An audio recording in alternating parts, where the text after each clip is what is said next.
చూసుకో గురు హల్చల్ షురు దూకాడు రో ఖాకీ ప్యాంథరు రాసుకో గురు ఈ చాప్టరు న్యూ స్టైలు రో విడిలా అండ్ ఆర్డరు లాఠీ పట్టి పుట్టాడు డ్యూటీపై ఒట్టు పెట్టాడు 1000 గుర్రాల ఫోర్సు దాగున్న హార్సు పవరుడు గబ్బర్ సింగ్ సర్దార్ గబ్బర్ సింగ్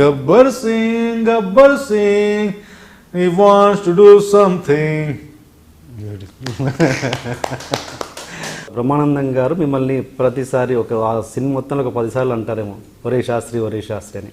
అంటే చూడ్డానికి మాలాంటి వాళ్ళకి కొంచెం ఇబ్బందిగా ఉంటుంది. ఎందుకంటే మీరు అనొచ్చు ఇది నటన, దీన్ని అలానే చూడాలి అని అనొచ్చు. మీరు రెగ్యులర్ నటుడై ఉంటే డెఫినెట్గా మేము అలా అనుకునేవాళ్ళం. ఆ ఒక్క సీన్తో వచ్చే గౌరవం పోయే గౌరవం కాదు.